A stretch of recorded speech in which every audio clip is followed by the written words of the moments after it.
प्यारे दोस्तों, आज की कहानी बहुत ही अजीबोगरीब है और मजेदार भी है और आखिर में आपको एक बहुत बड़ी सीख भी मिलेंगे। दोस्तों, आखिर क्यों बादशाह ने बेवा औरत के बेटे को अपना बेटा बना लिया? उस लड़के ने ऐसा कौन सा काम किया जिसे बादशाह को इतना पसंद आया कि उसे अपना बेटा और शहजादा बनाने पर मजबूर कर दिया? मुझे पूरा यकीन है यह खूबसूरत कहानी आपको बहुत पसंद आएगी और आप एक सबक हासिल करेंगे। मगर दोस्तों, इस कहानी को मुकम्मल समझने के लिए वीडियो को आखिर तक देखिएगा। मुझे यकीन है आपको बहुत ही अच्छा लगेगा। तो चलिए अब कहानी को शुरू करते हैं। प्यारे दोस्तों, बहुत दिनों पहले की बात है। एक गांव में एक बेवा औरत रहा करती थी। उसका नाम मैजून निशा था और उम्र काफी हो चुकी थी। दुनिया में उसका कोई नहीं था सिवाय एक बेटे के, जिसका नाम बिलाल था। वह 14 साल का था, मगर कोई काम धंधा नहीं करता था। दिन भर इधर उधर घूमता फिरता था। मैजून निशा लोगों के घर घर जाकर काम करती या खेतों में जाकर कुछ काम करती थी और जो कुछ मिलता था उसे पहले अपने बेटे को खिलाती, बाद में खुद खाती थी। मैजून निशा बिलाल को हमेशा समझाती कि बेटा, अब तू बड़ा हो गया है, कुछ काम धंधा किया कर, इस तरह घूमते फिरते रहना बुरी बात है। लेकिन वो एक कान से सुनता और दूसरे कान से उड़ा देता। मैजून निशा अपने बेटे से बेहद प्यार करती थी क्योंकि उसके शौहर की वही आखिरी निशानी थी। इसलिए वो उस पर कोई सख्ती या जोर जबरदस्ती नहीं करती थी। एक रोज बिलाल जंगल में एक दरख्त से कुछ इमली तोड़ रहा था जो उस गांव। अचानक उसे दूर से कुछ घोड़े पर सावर फौज आते दिखाई दिए। उसे बड़ी हैरत हुई कि ये कौन लोग हैं और गांव की तरफ क्यों जा रहे हैं। जिस दरख्त पर वो बैठा हुआ था उससे थोड़े फासले से वह तमाम घुड़सवार मुड़कर गांव की तरफ चले गए। उनके चेहरे बड़े भयानक थे और हर एक के पास तलवार और भाले थे। बिलाल समझ गया कि यह जरूर डाकू होंगे जो गांव में डाका डालने जा रहे होंगे। बिलाल ने दरख्त से कुछ इमली तोड़ी और उन्हें अपनी जेबों में भर लिया। फिर नीचे उतरकर गांव की तरफ रवाना हो गया। थोड़ी ही देर में जब वह अपने गांव पहुंचा तो उसने देखा कि गांव के जमींदार का मकान जल रहा है। बहुत से लोग उसके बुझाने में लगे हुए हैं। पूछने पर मालूम हुआ कि डाकुओं ने जमींदार के घर को लूट लिया है और कई 1000 के जेवरात और नकदी लेकर भाग गए हैं। जाते जाते उन्होंने घर में काम करने वाली एक नौकरानी को भी मार डाला जो उन्हें लूट मार करने से रोक रही थी। यह सुनकर बिलाल के दिल पर एक झटका सा लगा क्योंकि उसकी मां भी अक्सर जमींदार के घर काम करने जाया करती थी। भीड़ को चीरता हुआ वो अंदर दाखिल हुआ। घर में चारों तरफ सन्नाटा था। लोग सहमे हुए खड़े थे। कुछ लोग रो रहे थे और कुछ लोग तसल्ली दे रहे थे। उन सब लोगों को फलांगते हुआ वो कमरे में पहुंचा तो उसने देखा कि उसकी मां लहूलुहान जमीन पर पड़ी हुई है। खौफ से उसकी आंखें फैली हुई थी और फर्श पर खून ही खून फैला हुआ था। अपनी मां को इस हालत में देखकर अचानक उसके मुंह से एक भयानक चीख निकल गई और वह बेहोश होकर गिर पड़ा। मां के गुजर जाने के बाद उसे मां की मोहब्बत का एहसास हुआ। अब ना तो कोई उससे प्यार करने वाला था और ना ही कोई उसे खिलाने पिलाने वाला था। वह दिन भर गांव में आवारा फिरता रहा, लेकिन किसी ने भी उससे हमदर्दी ना की। किसी ने उसे खाने को भी ना पूछा। आखिर उसने फैसला कर लिया कि अब वो इस गांव में नहीं रहेगा, गांव छोड़कर चला जाएगा। दूसरे दिन सुबह उठा और उसी जंगल की तरफ चल पड़ा जिधर से डाकू आए थे, क्योंकि वही रास्ता शहर को जाया करता था। गांव की सरहद पार कर रहा था कि उसे एक आदमी दिखाई दिया जिसके पास बहुत सा सामान था और वो उसे बड़ी मुश्किल से ले जा रहा था। उसने बिलाल को देखा तो कहा कि बेटे, जरा ये सामान मेरे घर पहुंचा दो, मैं तुम्हें इसके बदले में पैसे दूं। बिलाल दिन भर का भूखा प्यासा था, मगर उसने वो सामान सर पर उठा लिया और उस आदमी के साथ साथ चलने लगा।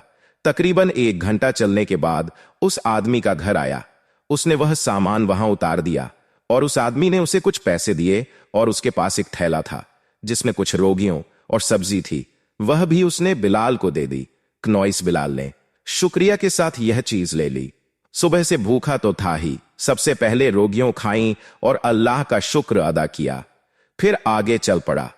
कुछ दूर चलने पर उसे एक नीम का बड़ा सा दरख्त मिला। वहां पर एक कुआं भी था। उसने दरख्त के साए में कागज का वो थैला खोला। उसमें कुछ पराठे थे और आलू की सब्जी भी। उसने कुएं से पानी निकाला और दरख्त के साए में बैठकर उसे खाने लगा। अभी उसने थोड़ा सा ही खाना खाया था कि एक कुत्ता उसके पास आकर खड़ा हो गया और धूम हिलाने लगा। उसने कुछ रोटी और आलू की सब्जी उसे भी दी, जिसे उसने खाया। इस तरह बिलाल थोड़ा खुद खाता और थोड़ा उस कुत्ते को दे देता। इस तरह दोनों ने पेट भरकर खाना खा लिया और कुएं का पानी पहले बिलाल ने पिया, फिर कुत्ते को पिलाया। इस तरह बिलाल के जिस्म में ताकत सा पैदा हो गई, कव्वत आ गई, जिसकी वजह से उसमें चलने का हौसला पैदा हो गया। थोड़ी सी रोटी और सब्जी बच गई थी।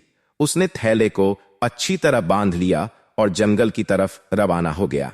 उसने देखा कि वो कुत्ता जिसे उसने रोटी और सब्जी खिलाई थी, वो भी उसके पीछे पीछे चला आ रहा था। उसे एक सहारा मिल गया। वह कुत्ता उसके साथी बन गया और बिलाल का अकेलापन का खौफ खत्म हो गया। इस तरह जंगल की रास्तों पर चलते चलते उन्हें तकरीबन 1 घंटा बीत गया। एक मुकाम पर बिलाल को बड़ी घनी झाड़ियां दिखाई दी। वहां पहुंचकर कुत्ता वहीं रुककर भौंकता ही रहा। आखिर बिलाल भी वहां पहुंच गया। निहायत खूबसूरत घोड़ा उन झाड़ियों में बुरी तरह उलझा हुआ था। उसे घोड़े की पीठ पर निहायत कीमती कपड़ा पड़ा हुआ था। जीन्स सधी हुई थी। झाड़ियों में किसी तरह घुसकर बिलाल अंदर गया और झाड़ियों को तोड़ ताड़ कर उसने बड़ी मुश्किल से उस घोड़े को आजाद किया। घोड़ा भूख से बेहाल था। बाहर आते ही उसने हरी हरी घास पर मुंह मारना शुरू कर दिया। बिलाल को बड़ी हैरत हो रही थी कि इन घनी झाड़ियों में यह खूबसूरत और तंदुरुस्त घोड़ा किस तरह आ गया। बहरहाल उसने घोड़े की लगाम हाथ में थामी और आगे की तरफ चल पड़ा।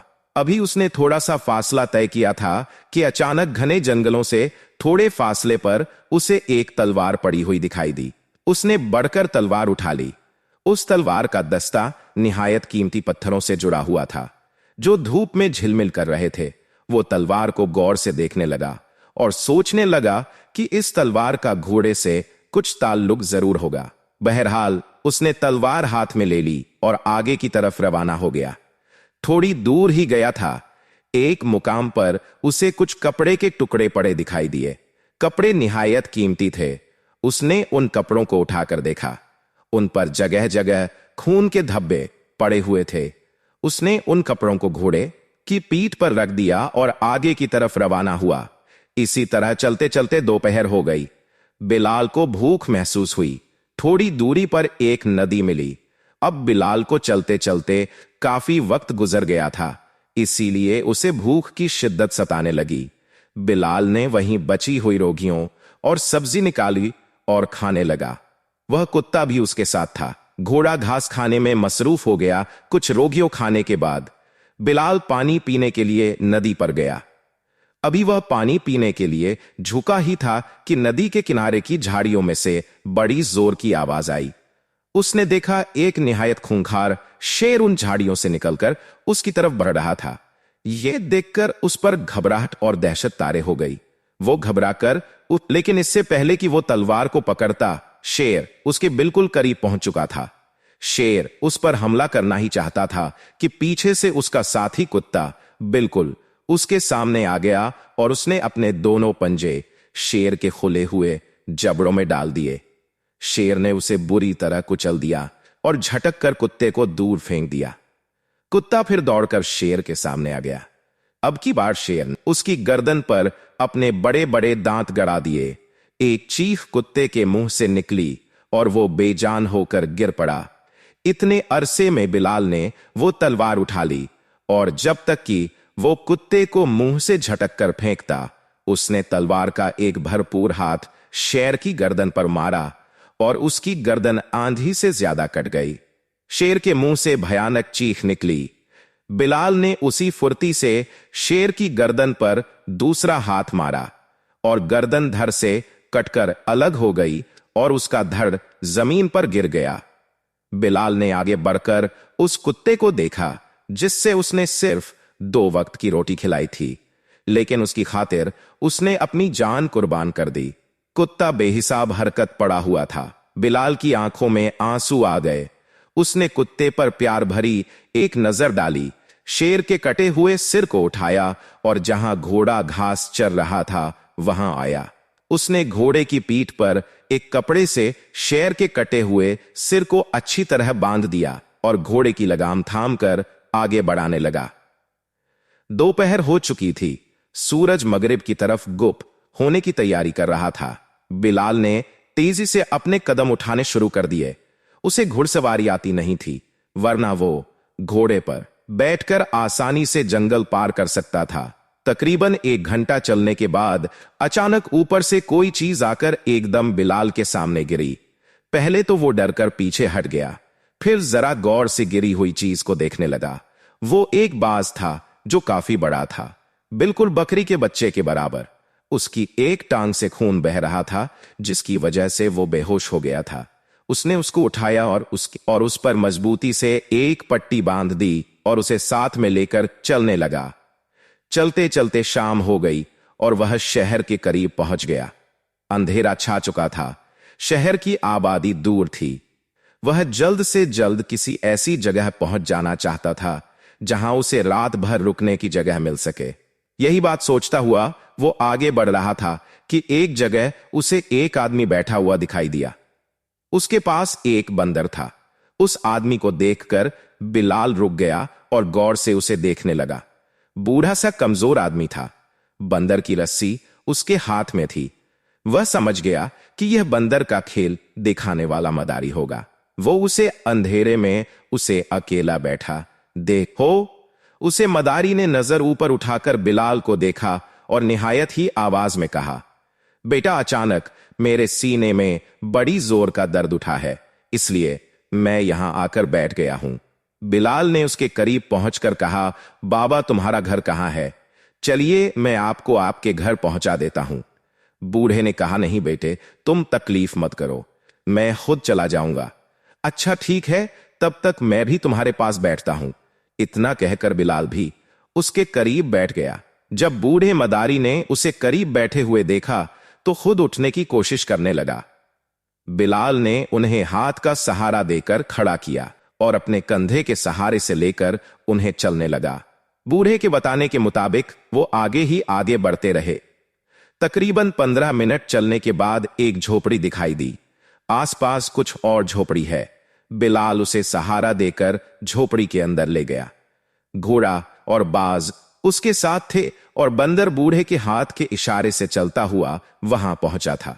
बिलाल ने अंदर बूढ़े को एक चारपाई पर लेटा दिया और बंदर एक खूंटी से बांध दिया और बूढ़े की चारपाई के पास आकर बैठ गया और कहा, बाबा, आपको यह दर्द पहले भी उठा था क्या? बूढ़े ने कहा, हां बेटे, 2-3 बार पहले भी यह दर्द उठ चुका है। बिलाल ने पूछा, बाबा, इसकी दवा वगैरह की आपने? बूढ़े ने कहा, हां बेटा, यहां एक हकीम साहब है, उन्होंने कुछ गोलियां दी थीं जिनसे दर्द ठीक हो गया था। अब तो वो गोलियां भी खत्म हो चुकी है। बूढ़े ने कांपते हुए कहा, आप मुझे उनका नाम और पता बता दें। बाबा, मैं अभी गोलियां लेकर आता हूं। बूढ़े ने नाम और पता बताया। बिलाल ने बाज को एक तरफ रख दिया। बाहर घोड़ा खड़ा था, उसे बांध दिया और बूढ़े के बताए हुए पते पर पहुंच। हकीम साहब घर में ही थे। बिलाल ने बूढ़े मदारी का हाल सुनाया और दर्द की बात उन्हें बताई और दवा मांगी। हकीम साहब ने उसी वक्त कुछ गोलियां और दवाई बनाकर दी और कहा कि उन्हें आराम की जरूरत है। नमक, तेज और खट्टी चीजों से बिल्कुल बचाना, तभी दवा का असर होगा और मर्ज का इलाज हो सकेगा। बिलाल की जेब में वह पैसे थे जो उसे उस आदमी ने दिए थे जिसका उसने बोझ उसके घर तक पहुंचा दिया था। वो पैसे उसने हकीम साहब को दे दिए और दवाइयां लेकर बूढ़े के झोपड़े में वापस आ गया। बूढ़ा दर्द से तड़प रहा था। बिलाल ने उसी वक्त एक खुराक गोली बूढ़े को खिलाई और उसकी चारपाई के पास बैठ गया। रात का अंधेरा हो चुका था। बूढ़े ने एक तरफ इशारा करके बताया कि वहां चिराग रखा है, उसे जला ले। बिलाल ने उठकर चिराग ढूंढा, उसे जलाया, जिससे कमरे में कुछ रोशनी हुई। बूढ़े ने एहसानमंद निगाहों से बिलाल की तरफ देखा। उसकी आंखों में आंसू आ गए और वह सोचने लगा कि अगर आज यह लड़का ना मिला होता तो ना जाने उसकी क्या हालत होती। गोली खाने के तकरीबन 1 घंटे। बिलाल ने उसे उठने से मना कर दिया और कहा, बाबा हकीम साहब ने कहा है कि आपको मुकम्मल आराम की जरूरत है, आप बिल्कुल मत उठे, मैं आपका हर काम कर दूंगा। कहिए क्या काम है? बूढ़े ने कहा, कुछ नहीं बेटा, अब ठीक हूं।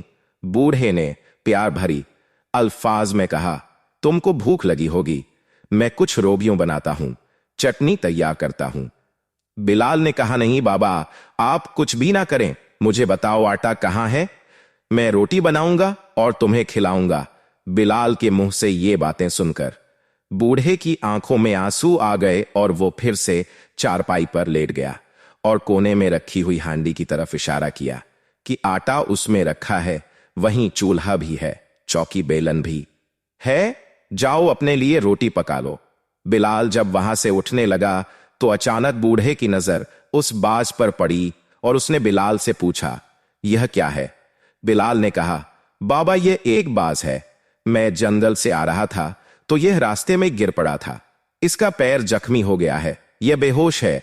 बूढ़े बाबा ने कहा, अच्छा इसे उठाकर मेरे पास लाओ। बिलाल ने वह बाज उठाकर बूढ़े बाबा को दे दिया। उन्होंने उसके जख्म को खोलकर देखा, फिर बिलाल से एक छोटा सा डिब्बा मंगवाया जो एक ताक में रखा था, उसमें कुछ मरहम था। वह मरहम उस बाज के जख्म पर लगाकर पट्टी बांध दी, फिर उसके मुंह पर कुछ पानी के छींटे मारे और थोड़ी देर में बाज अपने पर फड़फड़ाने लगा, आंखें झपका कर इधर उधर देखने लगा। खून बह जाने की वजह से वह काफी कमजोर हो गया था।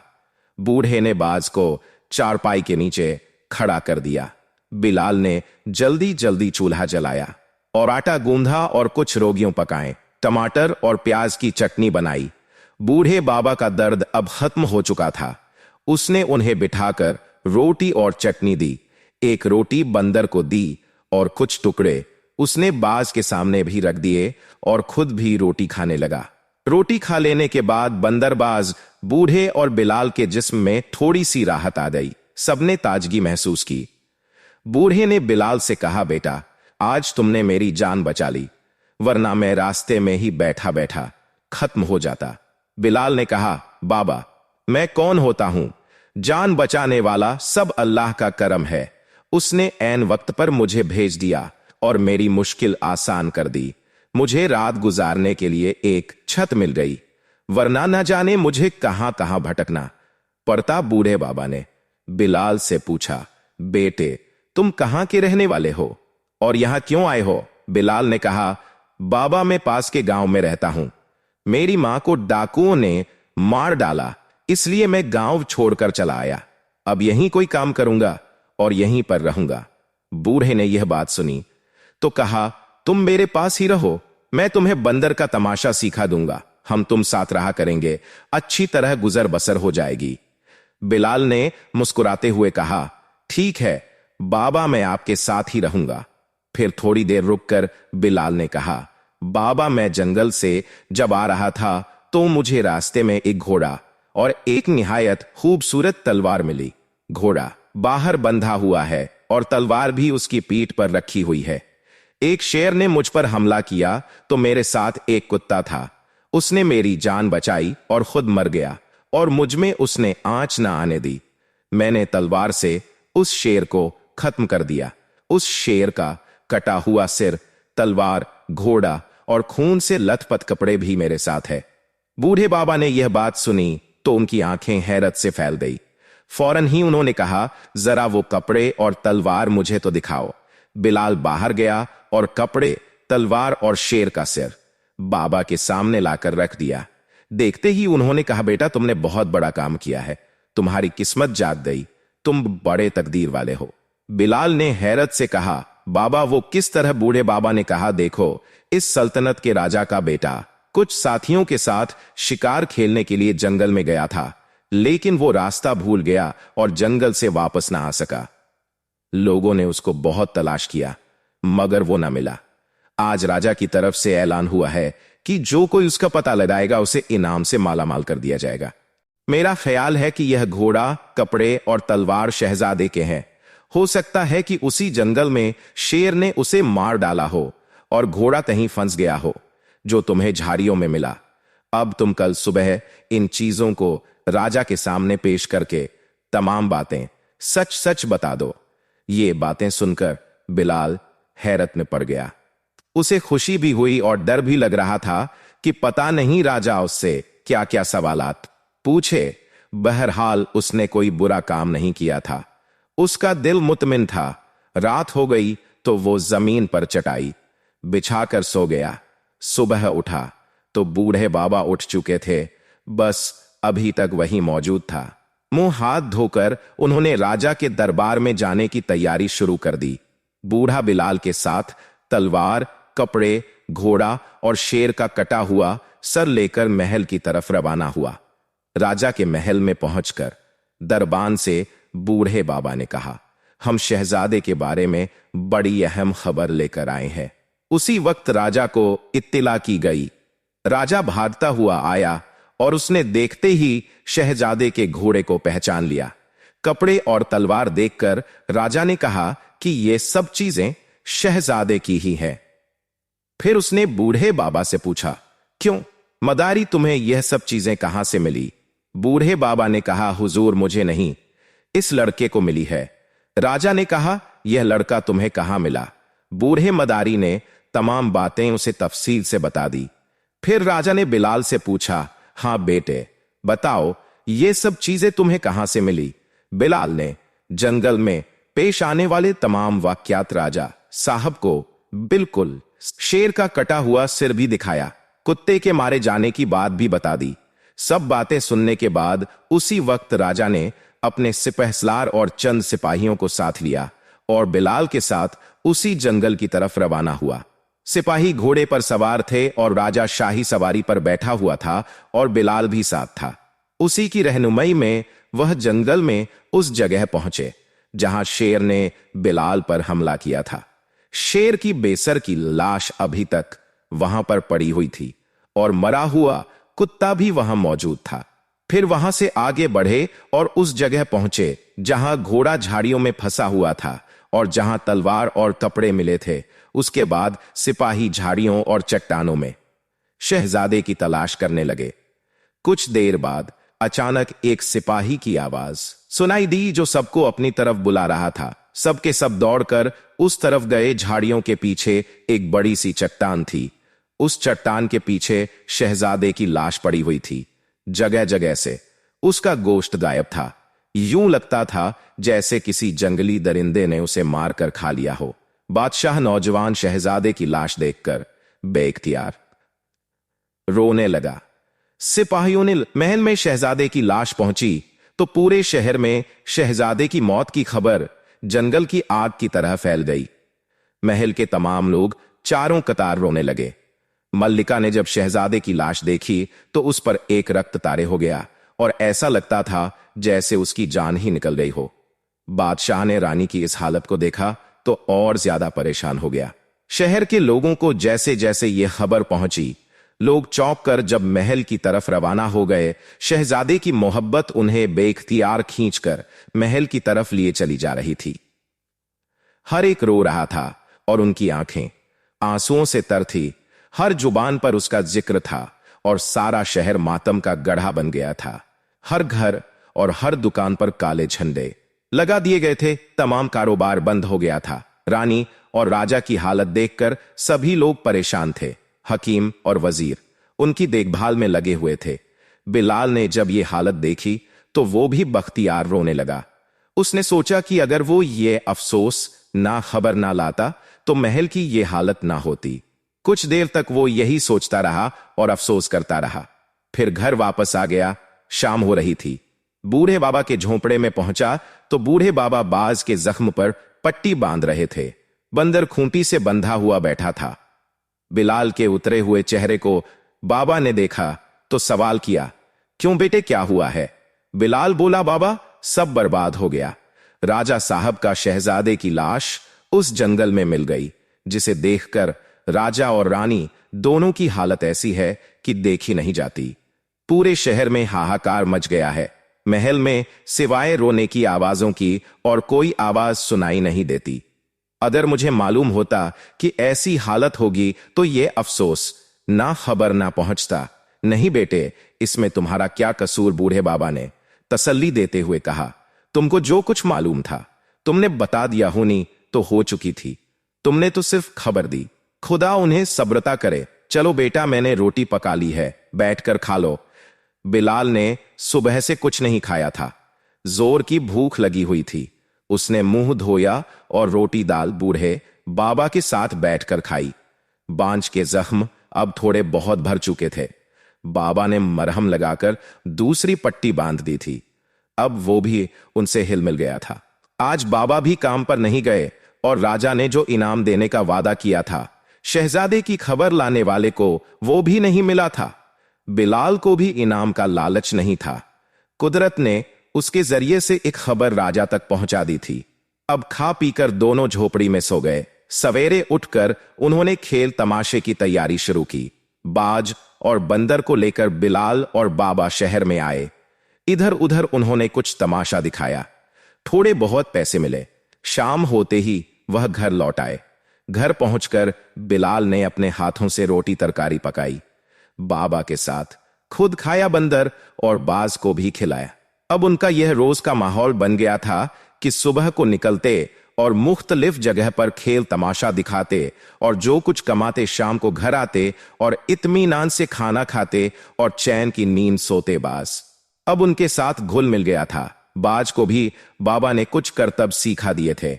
मसलन वो किसी चीज को अपने पंजों में दबाकर उड़ता और फिर पंजे चलाता और फिर नीचे चला आता। इसकी वजह से उनका चर्चा जगह जगह होने लगा और बाज की वजह से ज्यादा लोग तमाशा देखने के लिए आने लगे और पैसे भी ज्यादा मिलने लगे। बाबा ने बिलाल को रस्सी पर चलना और रस्सी पर दूर तक फिसलने, इन सब चीजों की वजह से उनकी आमदनी अच्छी खासी हो जाती थी। बाबा ने बिलाल को कई बार कहा कि महल में जाकर देखें कि राजा की क्या हालत है, रानी साहिबा को होश आया या नहीं, लेकिन बिलाल ने वहां जाने से साफ इनकार कर दिया। उसे इनाम का लालच तो था नहीं, लेकिन राजा ने ऐलान किया था तो उन्हें इनाम देना चाहिए था। लेकिन महल में हर सिमत अफरात फरी मची हुई थी। इसी तरह बाबा के साथ रहते रहते खेल तमाशा दिखाते दिखाते तकरीबन 2 महीने बीत गए। अब बंदर और बाज का ज्यादा तमाशा बिलाल ही देखता था।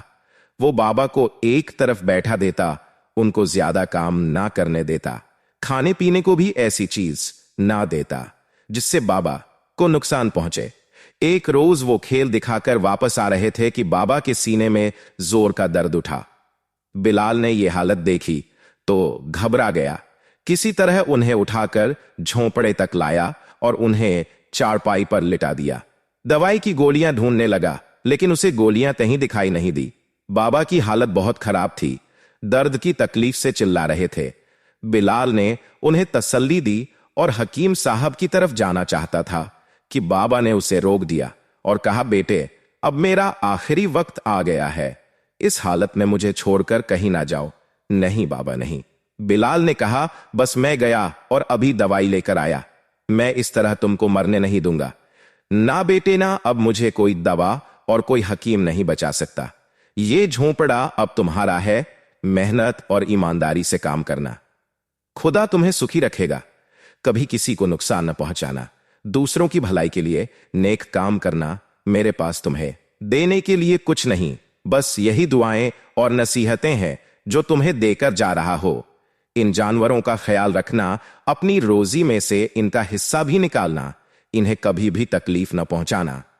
बेटा, तुमने मुझे एक बार जिंदगी दी थी, एक दफा बचा लिया था, अब यह मेरा आखिरी सफर है, मैं जा रहा हूं। नहीं बाबा नहीं, बिलाल रोते हुए चिल्लाता, लेकिन उसकी चीख पूरी भी ना हुई थी कि बूढ़े बाबा की रूह उनके जिस्म से निकल गई और बिलाल उनकी लाश को पकड़कर रोने लगा। बेजुबान जानवर भी कुछ देर तक अपने मालिक की मौत पर आंसू बहाते रहे। सुबह को पड़ोसियों की मदद से बिलाल ने बूढ़े बाबा की आखिरी रस्म अदा की। उसकी जंगल के एक कब्रिस्तान में दफन कर दिया। 2 दिन वह धंधे पर नहीं गया। तीसरे दिन उसने बाज और बंदर को लिया और फिर से अपने काम पर रवाना हो गया। इस तरह उसकी जिंदगी का एक नया दौर। अब वो अकेला ही बाज और बंदर को लेकर जाता और उनकी मदद से खेल तमाशा दिखाता। जो पैसे मिलते उनको खुद खाता, जानवरों को खिलाता और इत्मीनान की नींद सो जाता। एक दिन वो शहर में तमाशा दिखा रहा था। तभी बादशाह की तरफ से ऐलान करने वाले चंद लोग आए और ऐलान करने लगे कि मल्लिका की तबीयत शहजादे की मौत की खबर सुनकर बहुत खराब हो गई है। हकीमों ने इलाज किया लेकिन कोई फायदा नहीं हुआ। लिहाजा ऐलान किया जाता है कि जो कोई जहरीली पहाड़ी से कुंदन बूटी लाएगा उसे बादशाह इनाम इकराम से मालामाल कर देगा। बिलाल ने यह ऐलान सुना तो उसके दिल में मल्लिका के लिए हमदर्दी का जज्बा उभर आया और वो सोचने लगा कि ये जहरीली पहा है और कुंदन बूटी कैसी होती है, उसे हासिल करने का क्या तरीका है। शाम को वह खेल तमाशा दिखाकर घर वापस आया। रोटी पकाई, खुद खाई, बाज और बंदर को खिलाई। उसके झोंपड़े के बाजू में एक बूढ़े आदमी रहा करते थे। अब्दुल कलाम उनका नाम था। उनकी उम्र 80 साल के लगभग थी और उन्होंने मुल्क के तमाम हिस्सों का दौरा किया था। जवानी के दिनों में वो फौज में एक बहादुर सिपाही थे। अब आराम की जिंदगी गुजार रहे थे। बिलाल कभी कभी उनके पास जाता था और वो उसे अपनी जिंदगी के किस्से सुनाया करते थे। आज बादशाह की तरफ से ये ऐलान सुनकर बिलाल ने सोचा कि मल्लिका की जान बचाने के लिए अगर कुंदन बूटी हासिल करें तो यह एक बहुत बड़ा काम होगा, क्योंकि उसी ने शहजादे की खबर सुनी थी जिसके सबब मल्लिका की यह हालत हुई थी। यह सोचकर वह अब्दुल कलाम चाचा के घर गया। अब्दुल कलाम झोंपड़ी में चाय पी रहे थे। बिलाल ने उन्हें सलाम किया और फिर अपने आने का मकसद बताया।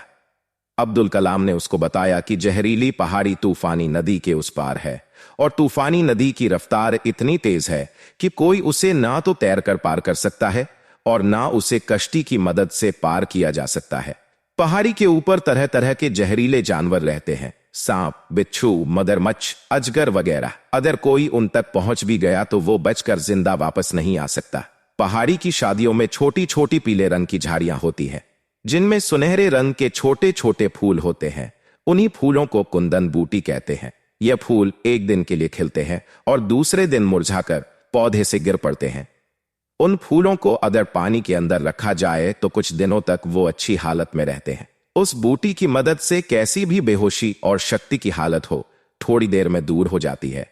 लेकिन उन्हें हासिल करना अपनी जिंदगी को दांव पर लगाने के बराबर है। मल्लिका की बीमारी के लिए कुंदन बूटी को हासिल करने की कई दिलेर और बहादुर लोगों ने कोशिश की, मगर किसी को कामयाबी नहीं मिली। बिलाल ने पूछा, कलाम चाचा ये पहाड़ी है किस तरफ? अब्दुल कलाम ने जवाब दिया, बेटा ये पहाड़ियां अपने मुल्क के ढक्कन में है।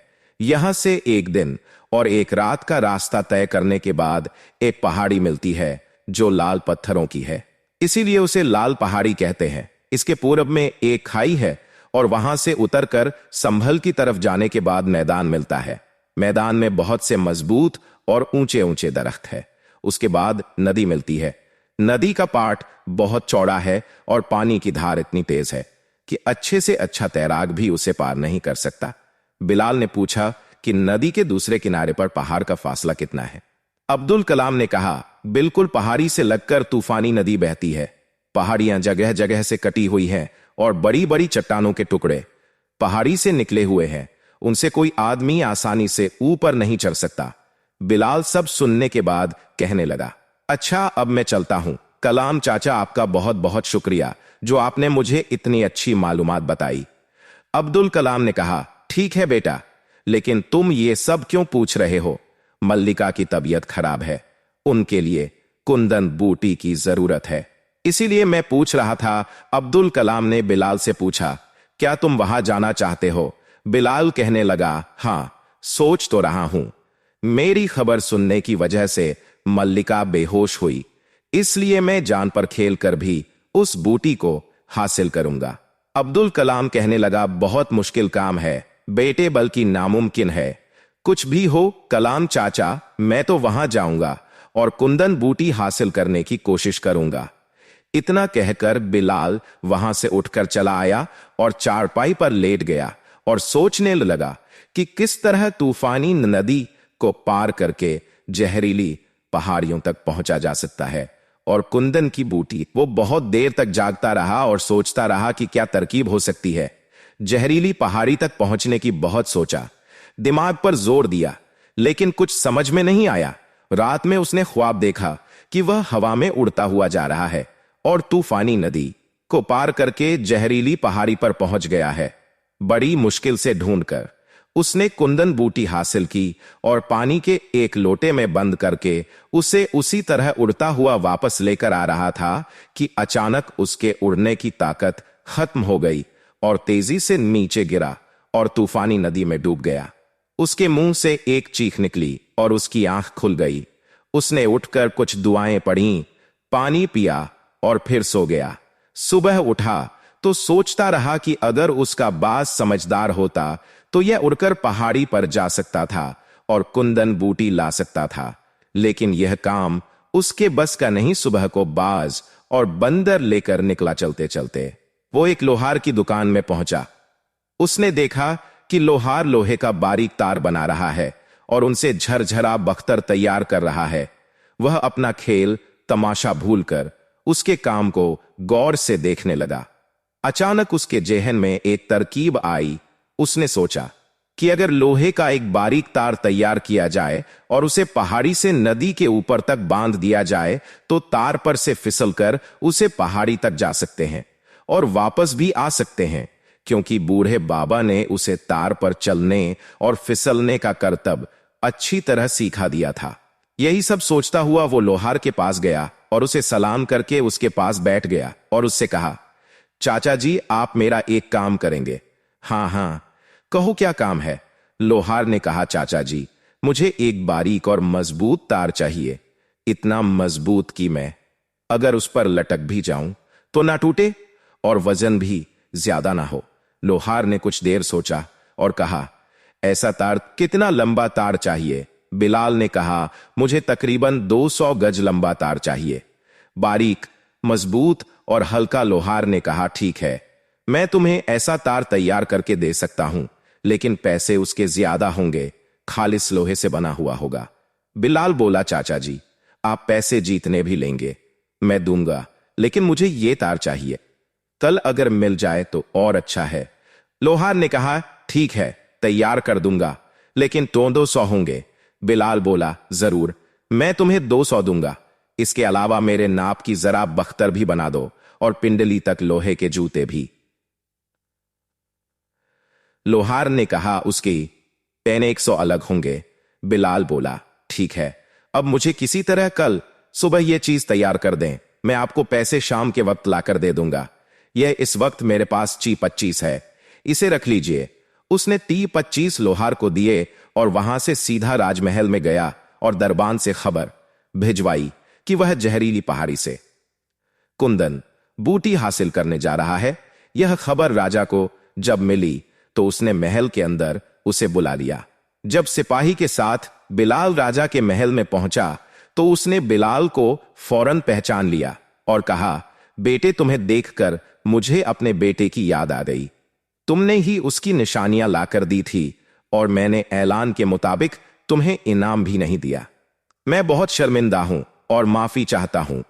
बेटे की मौत और मलका की बीमारी की परेशानी में मुझे याद ही नहीं रहा। मुझे माफ कर दो बेटे, मुझे माफ कर दो। इतना कहकर राजा की आंखों में आंसू आ गए। बिलाल ने कहा, हुजूर, मैंने कोई कारनामा अंजाम नहीं दिया था, इत्तफाक से मुझे वो चीज मिल गई और उनको मैंने आप तक पहुंचा दिया।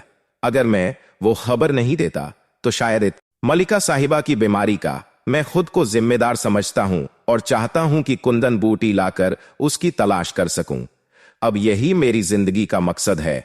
बिलाल के मुंह से यह बातें सुनकर बादशाह को ताज्जुब हुआ और उसने समझते हुए कहा, बेटे, जहरीली पहाड़ी तक पहुंचना और कुंदन बूटी हासिल करना बहुत मुश्किल काम है।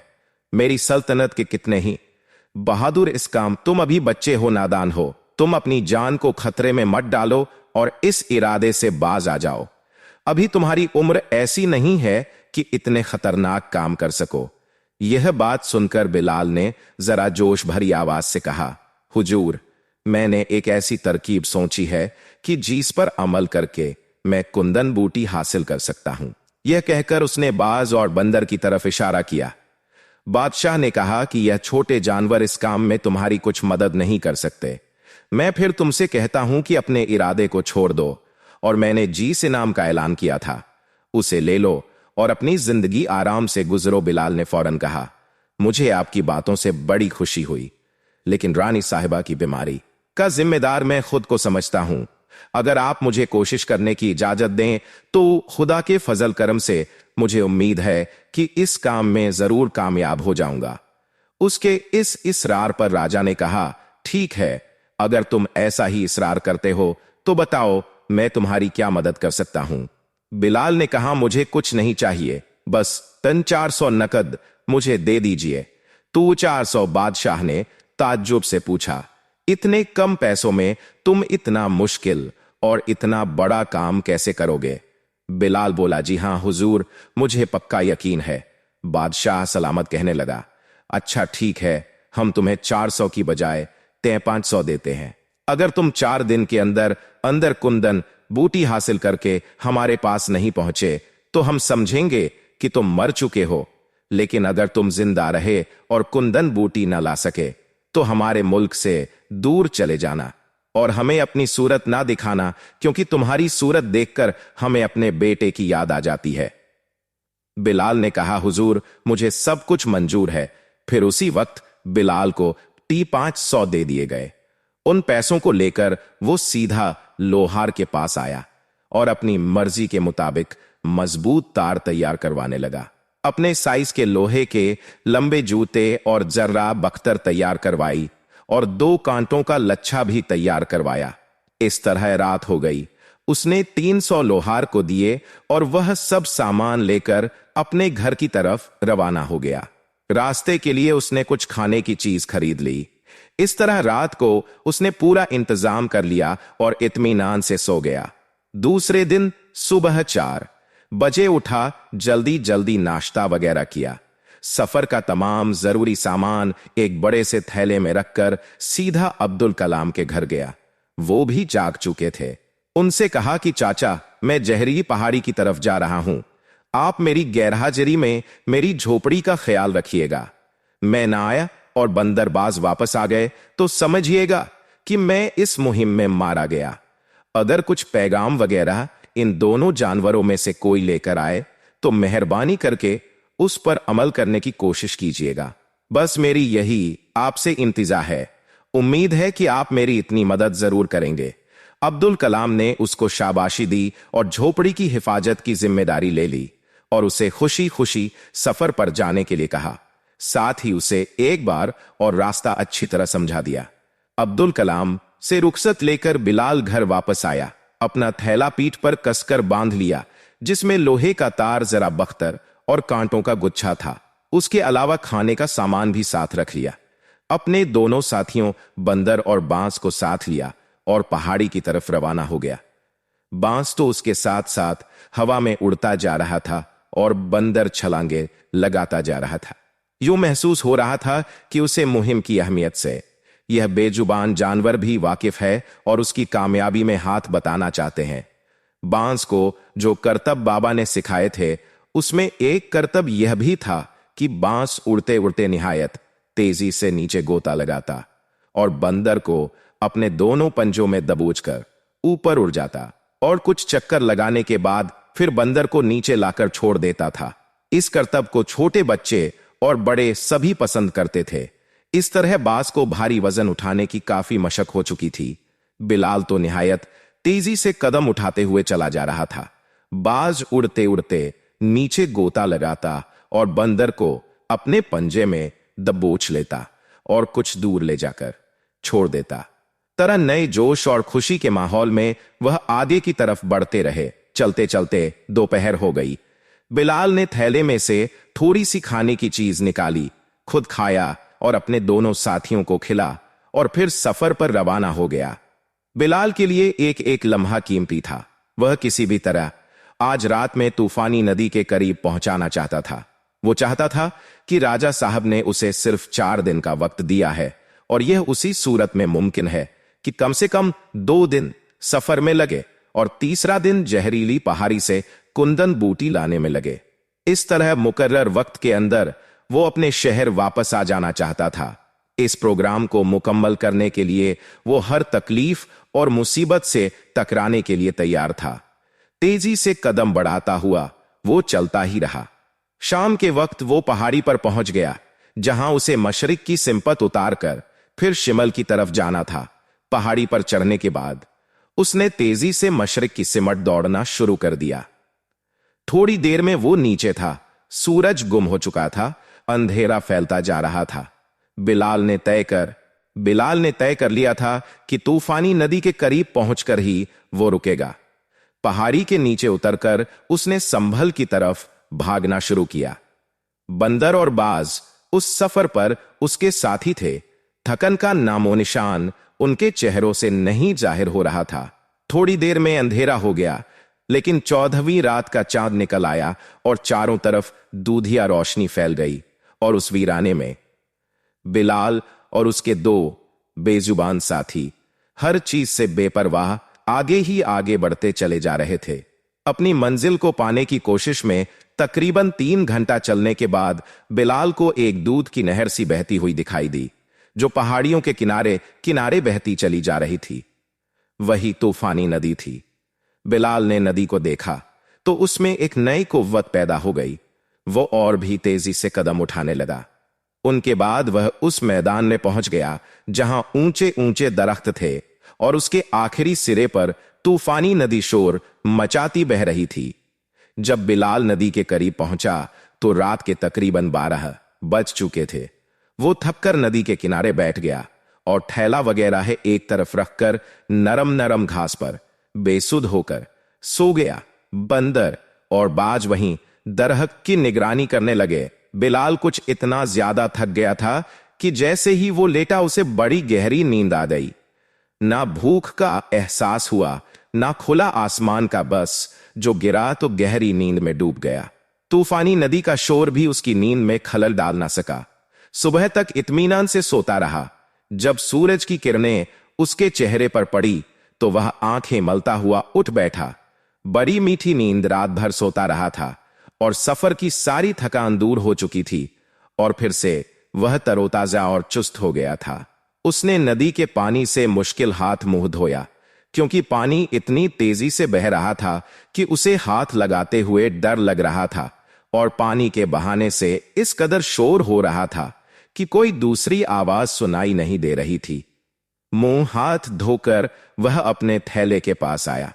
उसमें से उसने खाने की कुछ चीज निकाली, खुद खाया, बंदर और बांझ को खिलाया। बंदर यूं लगता था कि वो उसके हुक्म का इंतजार कर रहे हो। खाना खा लेने और पानी पी लेने के बाद बिलाल ने लोहे के तार का लक्षण निकाला और उसके एक सिरे पर टांटों का लच्छा मजबूती से बांध दिया और बाज को इशारा किया कि वो इसे लेकर उड़े। बाज ने लच्छे को अपने पंजों से पकड़ लिया और निहायत फुर्ती से उड़ता हुआ काफी ऊंचाई तक चला गया। बंदर और बिलाल उसे उड़ता हुआ देखते रहे। फिर बिलाल ने इशारा किया और बाज तार और कांटे के लच्छे के साथ इत्मीनान से जमीन पर उतर आया और जहां इशारा किया वहां रख दिया। बिलाल यह देखना चाहता था कि बाज इतना वजन उठा पाता है या नहीं, लेकिन तार और कांटों के लच्छे का वजन बंदर से कम ही था, इसलिए बाज के लिए यह कम मुश्किल नहीं था। इस तरफ से मुतमिन होकर बिलाल ने जहरीली पहाड़ी को गौर से देखा, जो नदी से बिल्कुल मिली हुई थी और मुख्तलिफ जगह से कटी हुई थी। अच्छी तरह से देखने के बाद बिलाल ने उस हिस्से को चुना। उसने तार का वो सिरा जिसमें कांटों का लच्छा बांधा हुआ था बस के पंजों में पकड़ा दिया और इशारे से उसे समझाया कि नदी की उस सिमट पहाड़ी के सफर में यह कांटों का लच्छा उसे रखना है। बांझ को अच्छी तरह समझा देने के बाद बिलाल ने उसे उड़ने का इशारा किया। बांझ कांटों का लक्ष्य लेकर उड़ा और तेजी से नदी को पार करता हुआ दूसरे किनारे बिलाल की बतलाई हुई जगह पर कांटों के लक्ष्य को छोड़ दिया और खुद एक तरफ बैठ गया। बिलाल ने तार को आहिस्ता आहिस्ता खींचना शुरू किया। लच्छा थोड़ा आगे बढ़ा और चट्टानों की एक दराज में कांटे अटक गए। बिलाल ने तार को अच्छी तरह खींचकर इत्मीनान कर लिया कि वह मजबूती से साख में फिट हो गए हैं। उस तरफ से मुतमिन होकर तार का दूसरा सिरा लेकर वो एक ऊंचे दरख्त पर चढ़ गया और सबसे ऊंची मजबूत साख में तार को अच्छी तरह बांध दिया। उसके बाद दरख्त से नीचे उतर कर आया। उसने लोहे के जूते और जर्रा बख्तर पहने। अपनी हिफाजत के लिए एक खंजर और कुंदन बूटी रखने के लिए एक लोटा कमर से बांध लिया जिसमें थोड़ा सा पानी था। इस तरह पूरी तरह तैयार होकर उसने आहिस्ता आहिस्ता दरख्त पर चढ़ना शुरू किया। दर्रा बख्तर की वजह से उसे दरख्त पर चढ़ने में बड़ी मुश्किल हो रही थी, लेकिन किसी ना किसी तरह उस शाख तक पहुंच गया जिसमें तार बांधा हुआ था। उसने तार में एक घिर्री फंसाई और उसमें एक मजबूत तार डालकर उसे दोनों हाथों से पकड़कर तार पर लटक गया। दरख्त का सिरा चौंक के ऊंचा था और तार का वह सिरा जो शाखाओं से जुड़ा हुआ था नीचे था, इसलिए वह बहुत तेजी से फिसलता हुआ आगे बढ़ने लगा। तूफानी नदी के ऊपर से जो गुजरा तो उसे बड़ा खौफ महसूस हुआ, लेकिन उसने आंखें बंद कर ली और से फिसलता हुआ दूसरी सिमट जहरीली पहाड़ी से जा टकराया। लेकिन जर्रा बख्तर पहने हुए था, इसलिए उसे कुछ ज्यादा चोट नहीं आई। फिर उसने गिरवी वाले तार को छोड़ दिया और हाथ में हाथ डालकर वह पहाड़ी पर चढ़ गया। बस वहीं पर बैठा हुआ था। जब उसने अपने मालिक को देखा तो उसकी आंखें खुशी से चमकने लगी। धीरे धीरे वो पहाड़ी पर पहुंच गया। पहाड़ी पर जब पहुंचा तो उसे चारों तरफ सांप और बिच्छू रेंगते हुए नजर आए। कुछ तो उसकी आहट सुनकर बिलों में घुस गए। एक दो ने उसे काटने की कोशिश की, लेकिन लोहे के जूते की वजह से वो बिल्कुल महफूज रहा। जब कोई जहरीला जानवर उसके करीब आता तो वह अपने लोहे के मजबूत जूते से उसे कुचल देता।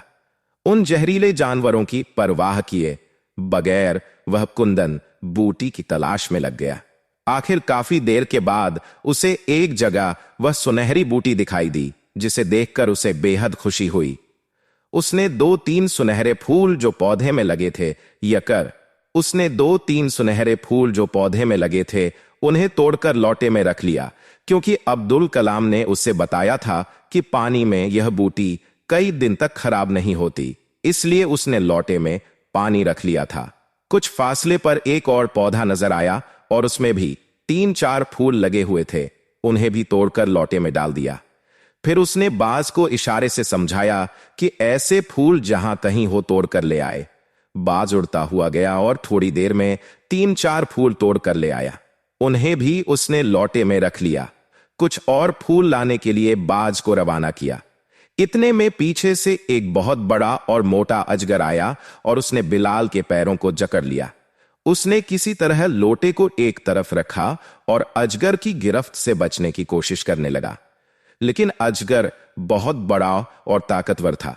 उसने उसकी दोनों टांगों को अपनी लपेट में ले लिया और उसने अपने मालिक को अजगर की गिरफ्त में देखा तो कुंदन बूटी को वहीं छोड़ दिया और अपनी चोंच से अजगर के ऊपर हमला करने लगा। लेकिन अजगर की खाल बहुत सख्त थी, इसलिए बाज की चोंच का उस पर कुछ भी असर ना हुआ। तब बिलाल ने बाज को अजगर सांप की आंख पर चोंच मारने का इशारा किया। उसने फौरन उस पर अमल किया। इत्तफाक से पहले वार में ही उसकी एक आंख बाज की चोंच में आ गई और वहां से खून बहने लगा। अब तो अजगर गुस्से से पागल हो गया और उसने जोर जोर से बिलाल को चक्कर देने शुरू किए। उसी वक्त बाज ने उसकी दूसरी आंख पर हमला कर दिया और अजगर बिल्कुल अंधा हो गया। तकलीफ से थोड़ी देर के लिए उसकी गिरफ्त ढीली पड़ी। बस उसी वक्त बिलाल ने अपनी कमर से खंजर निकाल लिया और पेट पर कई बार अजगर के ऊपर किए। जगह जगह से उसका जिस्म कट गया और थोड़ी देर में अजगर बेजान हो गया। उसकी गिरफ्त ढीली हुई तो बिलाल उठ खड़ा हुआ। अब फूल काफी हो गई थी, इसलिए अब वापस चलने के लिए तैयारी करने लगा।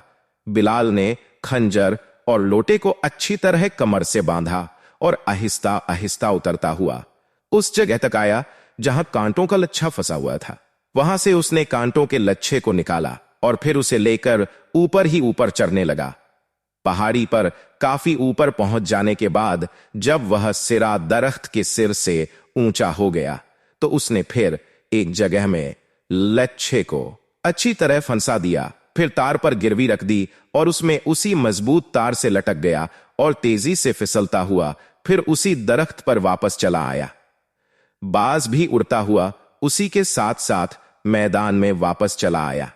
दरख्त पर जाने के बाद बिलाल ने दरख्त के ऊपर बांधा हुआ तार खोल दिया और दरख्त से नीचे उतर आया। उसका साथी बंदर उस वक्त तक सामान के पास बैठा हुआ सामान की निगरानी करता रहा।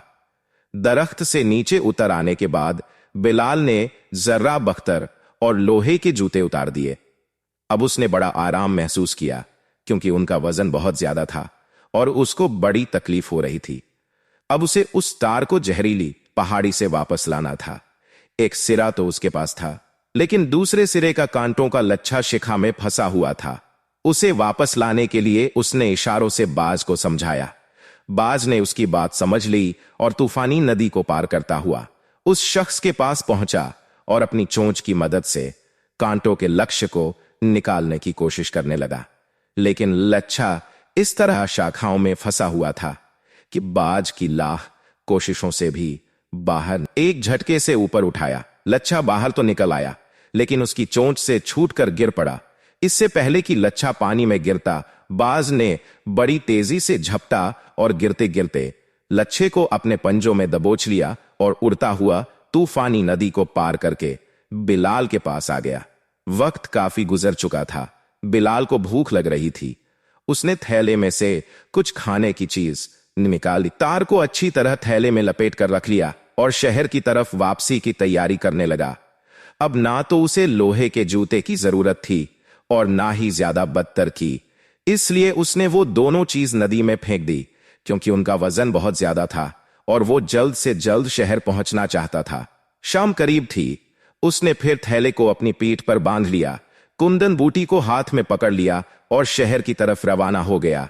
चलते चलते वो लाल पहाड़ी पर आया तो रात हो चुकी थी। अगरचे चांदनी रात थी, लेकिन दिन भर का थका हुआ था, इसीलिए उसने रात में सफर करना मुनासिब ना समझा। पहाड़ी पर वह एक महफूज जगह पर सो गया। उसके दोनों साथी एक दरख्त पर जाकर सो गए। रात भर वो इत्मीनान से सोते रहे। सुबह अचानक कुछ खड़खड़ाहट की आवाज हुई तो बिलाल की आंख खुल गई।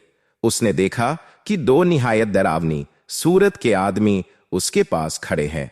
वो घुर्राकर बोले, क्यों रे छोकरे, कौन है तू और यहां क्या कर रहा है? बिलाल ने सोचा, ये लोग डाकू हैं और शायद कहीं इसी पहाड़ी पर रहते होंगे। उसने कहा, मैं एक मुसाफिर हूं, सफर करते हुए यहां रात हो गई तो सो गया। डाकुओं ने कहा, अच्छा बता, तेरे थैले में क्या है? निकाल बाहर। बिलाल ने थैले का सब सामान निकाल कर दिखा दिया। उसमें खाने की कुछ चीज थी और कोई खास चीज नहीं थी। अचानक एक डाकू की नजर उसके लौटे पर पड़ी जिसमें कुंदन बूटी थी। उसने पूछा, इस लौटे में क्या है? जैसे ही उन्होंने लौटे के मुतल्लिक पूछा, बिलाल का चेहरा डर से पीला पड़ गया। उसने सोचा कि अगर उन लोगों ने लौटा छीन लिया तो सारी मेहनत बेकार चली जाएगी। इसलिए उसने घबराकर कहा, इस लौटे में कुछ नहीं है, पीने का पानी है जिसे रास्ते में पीने के लिए रख लिया है। अच्छा वो लौटा, एक डाकू ने कहा। बिलाल घबरा गया कि अगर उन्होंने कुंदन बूटी देख ली तो ये मुझसे छीन लेंगे, मगर अब क्या हो सकता था? उन्होंने देख लिया था और बिलाल की घबराहट से समझ गए थे कि उसमें कोई अहम चीज है। इसलिए एक डाकू ने आगे बढ़कर बिलाल के हाथ से लोटा छीन लिया। डाकू ने लोटे को खोलकर देखा तो एक डाकू ने उसे पहचान लिया और दूसरे से कहा, अरे ये तो कुंदन बूटी है, अगर इसे लेकर हम राजा के पास जाएंगे तो हमें बहुत बड़ा इनाम मिलेगा। लेकिन इस लड़के को यह बूटी कहां से मिली? दूसरे डाकू ने कहा, अब ये कहीं से भी मिली होगी, चलो हम दोनों इसे लेकर राजा के दरबार में जाएंगे और राजा से इनाम हासिल करेंगे। बिलाल ने देखा कि दोनों डाकू कुंदन बूटी देखने में मशगूल है, इसीलिए चुपके से खंजर निकाला और तेजी से एक डाकू पर हमला कर दिया।